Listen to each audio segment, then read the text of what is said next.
ಮಂಡ್ಯದಲ್ಲಿ ದಳಪತಿಗಳಿಂದ ಚುನಾವಣಾ ಪೂರ್ವಭಾವಿ ಸಭೆಯನ್ನು ನಡೆಸಲಾಗ್ತಾ ಇದೆ. ಮಂಡ್ಯದ ಅಂಬೇಡ್ಕರ್ ಭವನದಲ್ಲಿ ಈ ಸಭೆ ನಡೀತಾ ಇದ್ದು ಮಾಜಿ ಸಿಎಂ ಕುಮಾರಸ್ವಾಮಿ ಅವರ ನೇತೃತ್ವದಲ್ಲಿ ಮಹತ್ವದ ಸಭೆಯನ್ನ ನಡೆಸಲಾಗ್ತಾ ಇದೆ. ಮಂಡ್ಯದಲ್ಲಿ ಯಾರಾಗ್ತಾರೆ ಅಭ್ಯರ್ಥಿ ಅನ್ನುವಂತ ಕುರಿತಾಗಿ ಈಗಾಗಲೇ ಅಭಿಪ್ರಾಯ ಸಂಗ್ರಹ ಮಾಡ್ತಾ ಇದ್ದಾರೆ ದಳಪತಿಗಳು.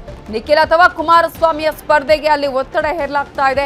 ಮಂಡ್ಯದಿಂದಲೇ ಸ್ಪರ್ಧೆ ಮಾಡಬೇಕು ಅನ್ನುವಂತಹ ಒತ್ತಾಯ ಅಲ್ಲಿ ಕೇಳಿ ಬರ್ತಾ ಇದೆ.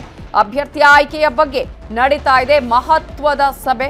ಮಂಡ್ಯ ಜಿಲ್ಲೆಯನ್ನ ಈ ಬಾರಿ ನಾವೇನಾದ್ರೂ ಕಳೆದುಕೊಂಡ್ರೆ ಇದ್ದು ಸತ್ತಂತೆ, ಯಾವುದೇ ಕಾರಣಕ್ಕೂ ಈ ಬಾರಿ ಮಂಡ್ಯ ಜಿಲ್ಲೆಯನ್ನ ಕಳೆದುಕೊಳ್ಳಲ್ಲ, ನಿಮ್ಮ ಭಾವನೆಗೆ ಖಂಡಿತ ಸ್ಪಂದಿಸ್ತೇನೆ ಅಂತ ಹೇಳಿದ್ದಾರೆ ಕುಮಾರಸ್ವಾಮಿ. ಸಭೆಯಲ್ಲಿ 2019ರಲ್ಲಿ ನಿಖಿಲ್ ಕುಮಾರಸ್ವಾಮಿ ಸೋಲಿನ ಕುತಂತ್ರವನ್ನು ಕೂಡ ಎಚ್.ಡಿ. ಕುಮಾರಸ್ವಾಮಿ ಅವರು ಬಿಚ್ಚಿಟ್ಟಿದ್ದಾರೆ. ಕುತಂತ್ರದ ಸೋಲಿಗೆ ಕಾರಣರಾದವರ ವಿರುದ್ಧ ಎಚ್.ಡಿ.ಕೆ ವಾಗ್ದಾಳಿ ಮಾಡಿದ್ದಾರೆ. ಜೆಡಿಎಸ್ ಮುಗಿಸಲು ಹೊರಟವರಿಗೆ ನೀವೇ ಉತ್ತರ ಕೊಡಿ ಅಂತ ಎಚ್.ಡಿ. ಕುಮಾರಸ್ವಾಮಿ ಸವಾಲನ್ನು ಕೂಡ ಹಾಕಿದ್ದಾರೆ. ಹಳೆ ಮೈಸೂರು ಭಾಗದ ಜೆಡಿಎಸ್ ನಾಯಕರಲ್ಲಿ ಭಾಗಿಯಾಗಿದ್ದಾರೆ. ಜಿಟಿ ದೇವೇಗೌಡರು, ಸಿಎಸ್ ಪುಟ್ಟರಾಜು, ಡಿಸಿ ತಮ್ಮಣ್ಣ, ಸುರೇಶ್ ಗೌಡ ಸೇರಿದಂತೆ ಅನೇಕರು ಈ ಸಭೆಯಲ್ಲಿ ಪಾಲ್ಗೊಂಡಿದ್ದಾರೆ.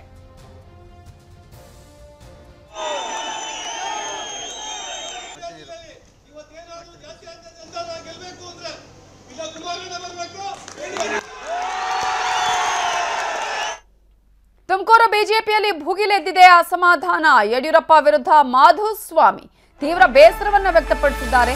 ಯಡಿಯೂರಪ್ಪ ಅವರ ಆಪ್ತರು ಕೂಡ ಹೌದು, ಆದ್ರೆ ಈಗ ಟಿಕೆಟ್ ಸಿಕ್ಕಿಲ್ಲ, ಟಿಕೆಟ್ ಸಿಗುತ್ತೆ ಅನ್ನುವ ವಿಚಾರವನ್ನು ಯಡಿಯೂರಪ್ಪ ಅವರೇ ಹೇಳಿದ್ರು.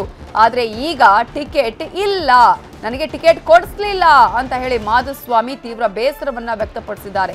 ಇಷ್ಟೆಲ್ಲ ಆದ್ಮೇಲೂ ನಮಗೆ ರಕ್ಷಣೆ ಇಲ್ಲ, ಮುಂದಿನ ದಾರಿಯ ಬಗ್ಗೆ 5 ದಿನಗಳಲ್ಲಿ ನಿರ್ಧಾರ ಮಾಡ್ತೀನಿ ಅಂತ ಹೇಳಿ ಮಾಧುಸ್ವಾಮಿ ಹೇಳಿದ್ದಾರೆ.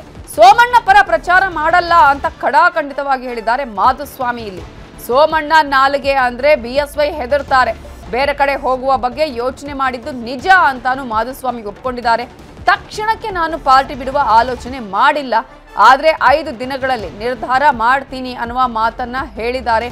BSY ಅವನ್ನ ನಂಬ್ಕೊಂಡ್ವಿ, ನಾನು ಹೈಕಮಾಂಡ್ ಅಲ್ಲೂ ಕೂಡ ನಾನು ಮಾತನಾಡ್ತೀನಿ ಅಂತ ಹೇಳಿದೆ, ಆದ್ರೆ ನಾನೇ ಟಿಕೆಟ್ ಕೊಡಿಸ್ತೀನಿ ಅನ್ನುವ ಒಂದು ಭರವಸೆಯನ್ನ ಕೊಟ್ಟಿದ್ರು. ಆದ್ರೆ ಈಗ ಆ ಭರವಸೆ ಹುಸಿಯಾಗಿದೆ ಅಂತ ಬೇಸರವನ್ನ ವ್ಯಕ್ತಪಡಿಸಿದ್ದಾರೆ ಮಾಜಿ ಸಚಿವರಾಗಿರುವ ಮಾಧುಸ್ವಾಮಿ ಅವರು. ಅಂತೇಳಿ 2-3 ಸಲ ಕರೆಸ್ಕೊಂಡು ಹೇಳಿ ನನಗಿಂತಿಂಥವ್ರು ಮಾಡಲ್ಲ ಅಂದರೂ ನಾನು ಅವ್ರನ್ನ ಸಮಾಧಾನ ಮಾಡ್ತೀನಿ, ನೀವು ತಯಾರಾಗಿ ಅಂತೇಳಿ ನಮ್ಮ ಪರವಾಗಿ ಟಿಕೆಟ್ ಕೊಡಿಸ್ಲಿಕ್ಕೆ ಹೋರಾಟ ಮಾಡಿಲ್ಲ ಅನ್ನೋದೊಂದು ನಮಗೆ ನೋವಾಗಿದೆ ಮನಸ್ಸಿಗೆ. ಎರಡನೇದು, ನಮ್ಗೆ ಇಷ್ಟ ಆದಮೇಲೆ ಇಲ್ಲಿ ರಕ್ಷಣೆ ಇಲ್ವಲ್ಲ, ಮುಂದೆ ನಾವು ಇಲ್ಲಿರಬೇಕಾ ಬೇಡವಾ ಅಂತೇಳಿ ಚಿಂತನೆ ಆಗಿದೆ. ಪಬ್ಲಿಕ್ ಲೈಫಲ್ಲಿ ಏನಾದ್ರು ಗೊಂದಲ ಸೃಷ್ಟಿ ಆದರೆ public R the only judges, ಅವ್ರನ್ನೆಲ್ಲ ಕರೆದು ತೀರ್ಮಾನ ತಗೋತೀನಿ. ಅದಕ್ಕಾಗಿ ಒಂದು 5-6 ದಿವಸ ಟೈಮ್ ತೊಗೊಂಡಿದ್ದೀನಿ. ಗೊತ್ತಿಲ್ಲ, ನಾನು ತಕ್ಷಣಕ್ಕೆ ಪಾರ್ಟಿ ಬಿಡೋ ಆಲೋಚನೆ ಮಾಡಿಲ್ಲ, ಇಲ್ಲ ಅಂತ ಸ್ಪಷ್ಟವಾಗಿ ಹೇಳಿದ್ದೀನಿ. ಸೋಮಣ್ಣವ್ರ ಪರವಾಗಿ ಮಾಡಲ್ಲ, ಹೊರಗಡೆಯಿಂದ ಯಾರಿಗೆ ಕೊಟ್ಟಿದ್ರೂ ಮಾಡ್ತಿರ್ಲಿಲ್ಲ. ನಮ್ಮ ಪಕ್ಷದಲ್ಲಿ ಜಿಲ್ಲೆ ಒಳಗೆ ಯಾರಿಗೆ ಕೊಟ್ಟಿದ್ರು ನಾನು ಉಸಿರಾಡ್ತಿರ್ಲಿಲ್ಲ, ಮಾಡ್ತಿದ್ದೆ ಬೇಕು ಅಂತೇಳಿ 2-3 ಸಲ ಕರೆಸ್ಕೊಂಡು.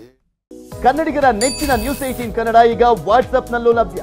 ಕರ್ನಾಟಕ, ದೇಶ ವಿದೇಶಗಳ 360 ಡಿಗ್ರಿ ಸುದ್ದಿಯ ವಿವರಗಳನ್ನ ನಿಮ್ಮ ಕೈ ಬೆರಳುಗಳಲ್ಲೇ ಪಡಿಲಿಕ್ಕೆ ಈ QR ಕೋಡ್ ಅನ್ನ ಸ್ಕ್ಯಾನ್ ಮಾಡಿ, ನಮ್ಮ ಚಾನಲ್ ಫಾಲೋ ಮಾಡಿ, ನೋಟಿಫಿಕೇಶನ್ ಆನ್ ಮಾಡಿ.